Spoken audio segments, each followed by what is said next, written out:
Hello, and welcome back to Global Odyssey, where we explore the wonders of the world together. Today, let's embark on an exciting journey across Europe, discovering its geography, capitals, flags, and fascinating facts about each country. From the smallest nations to those with a deep and rich history, from prosperity to inspiring stories of resilience. Europe may be the second smallest continent, but it is home to 49 countries, each carrying its own unique cultural and historical legacy. Join me, Global Odyssey, as we uncover the marvels of this incredible continent. Don't forget to hit like, subscribe to the channel, and leave a comment about the country you would love to visit the most. Now, let's begin with Portugal, with its capital Lisbon, lies just west of Spain. This is the homeland of the Portuguese language, spoken in Brazil due to the explorations and conquests of Portuguese navigators during the Age of Discovery.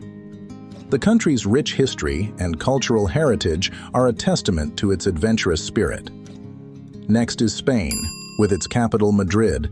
Spanish, or Castellano, is the official language, but the country also recognizes other co-official languages such as Galician, Basque, Catalan, and Valencian. Thanks to its explorations and conquests during the same era, Spanish has become one of the most widely spoken languages in the world. To the north of Spain is France, with its capital Paris, a symbol of romance and culture. France is famous for its baguettes, croissants, and uniquely aromatic cheeses. French is not only the main language here, but is also widely spoken in Canada and Africa, reflecting its colonial legacy. Perhaps the greatest contribution France has made to the world is the legendary General Napoleon Bonaparte. I say, I am Napoleon. I am Emperor.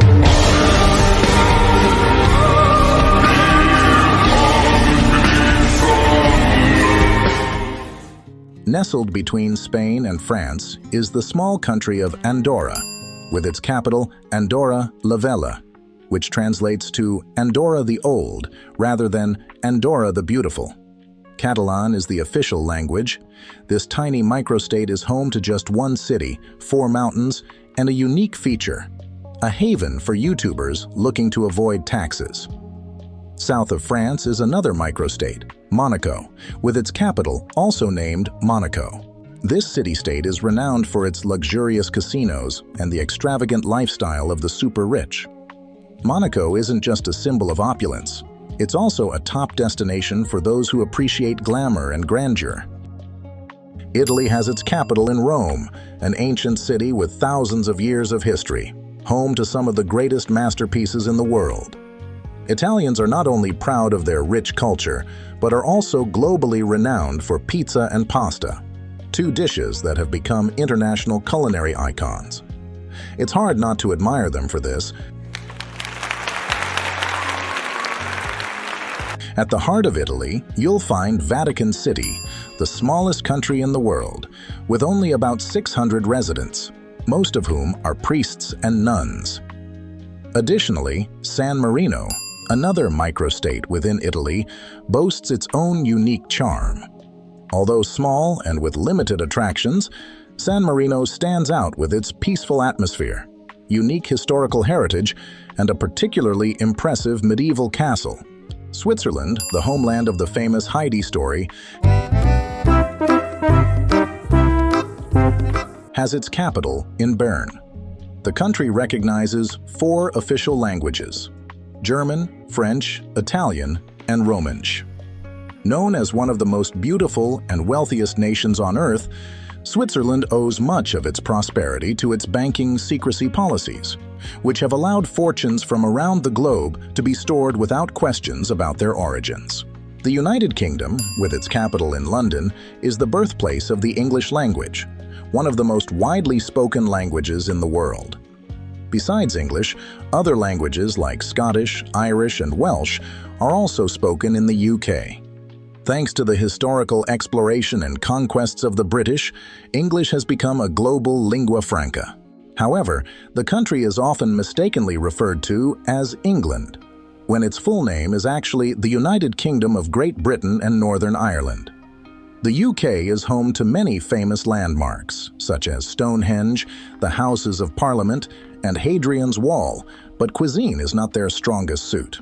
Their national dish, fish and chips, fried fish with chips, is not particularly exciting.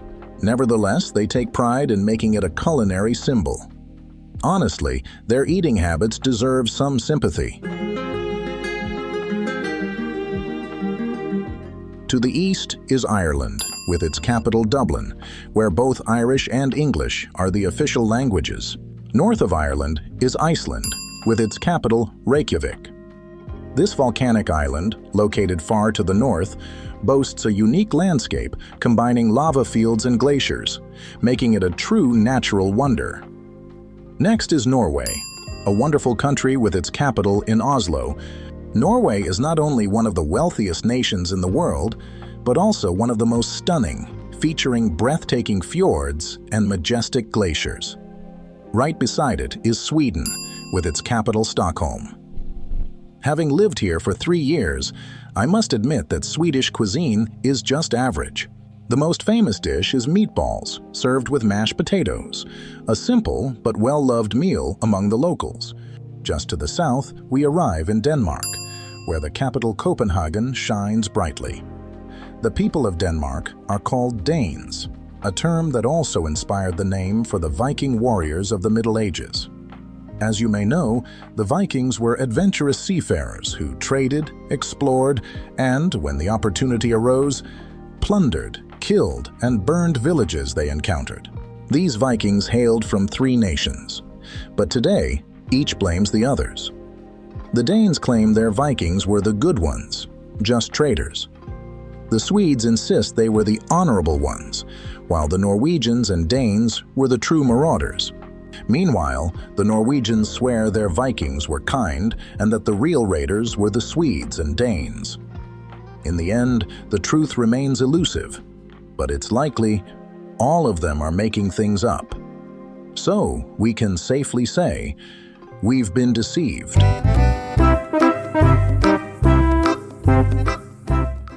Just south of Denmark is Germany, with its capital Berlin.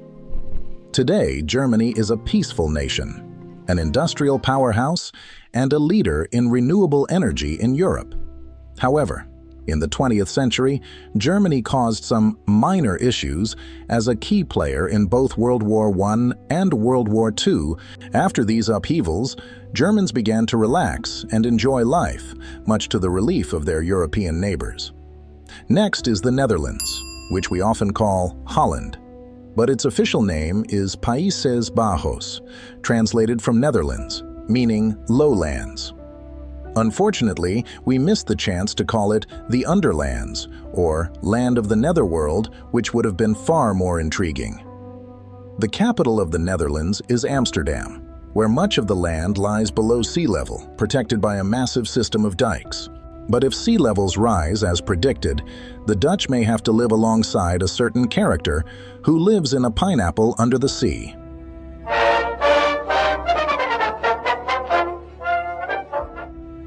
Right next door is Belgium, with its capital Brussels, home to most of the European Union's major institutions. Nearby is Luxembourg, a tiny country with the same name as its capital. Despite its small size, Luxembourg ranks as one of the wealthiest nations in the world.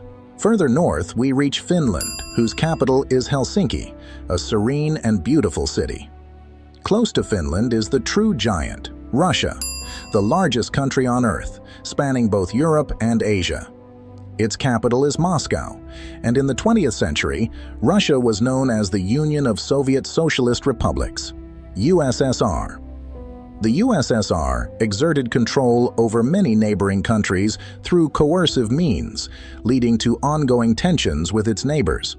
Along the Baltic Sea coast are 3 small but resilient nations: Estonia, with its capital Tallinn, Latvia, with its capital Riga, and Lithuania, with its capital Vilnius. These 3 countries remain wary of potential Russian invasions. However, Belarus, with its capital Minsk, is one of the few neighboring countries that maintains a friendly relationship with Russia. Poland, with its capital Warsaw, and Ukraine, with its capital Kiev, are two nations with tense relations with Russia. In 2014, Russia invaded and annexed the Crimean Peninsula, which belonged to Ukraine. This event sparked significant fears about the possibility of Russia launching further invasions into neighboring countries. Moldova, with its capital Chisinau, lies nearby, followed by Romania, with its capital Bucharest. Romania is famous for the legendary region of Transylvania, the birthplace of the tale of Vlad Tepes, also known as Vlad the Impaler. Vlad, a historical figure infamous for his brutality, inspired the character of Count Dracula in literature.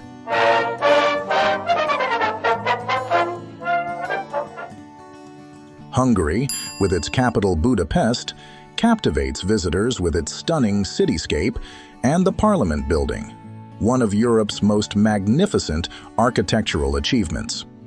Slovakia, with its capital Bratislava, and Czech Republic, with its capital Prague, were once united as a single country, Czechoslovakia, for much of the 20th century. However, in 1992, the two nations peacefully separated, each becoming independent and retaining their unique cultural and historical identities. Austria, with its capital Vienna, is now a small and peaceful country, but it was once the center of the mighty Austro-Hungarian Empire, a key player in European history. Lastly, we come to a fascinating microstate, Liechtenstein, with its capital Vaduz. One of the smallest nations in Europe, it is also a monarchy.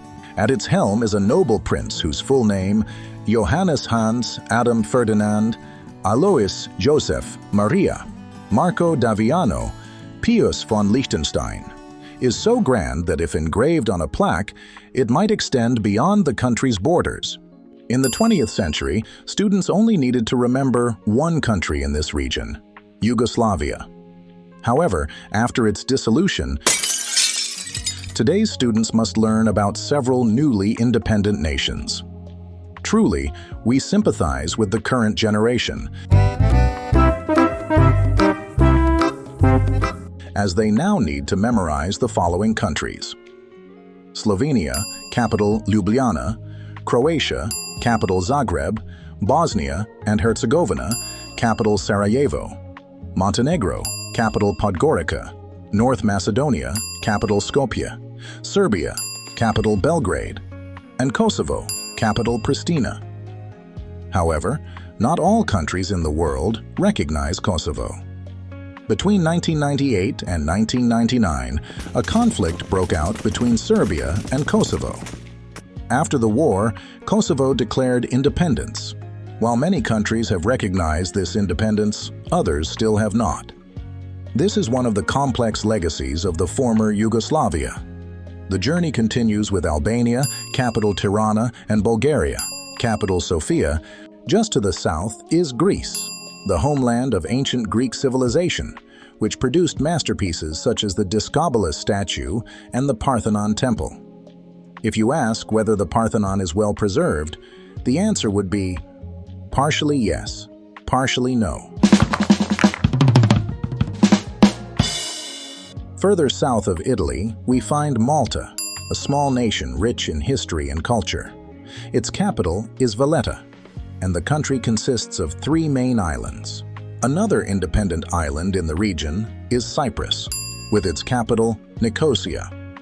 Our journey takes us to the Caucasus region, home to Georgia, capital Tbilisi, Azerbaijan, capital Baku, and Armenia, capital Yerevan.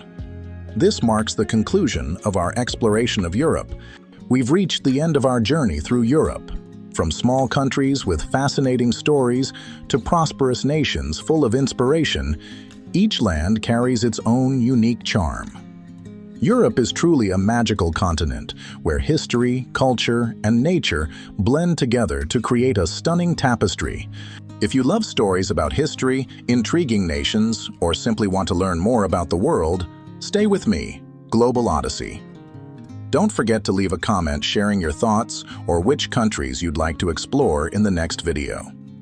Hit the like button and subscribe to the channel so you won't miss out on even more exciting adventures. Thank you for joining me in discovering Europe. See you in our next journey.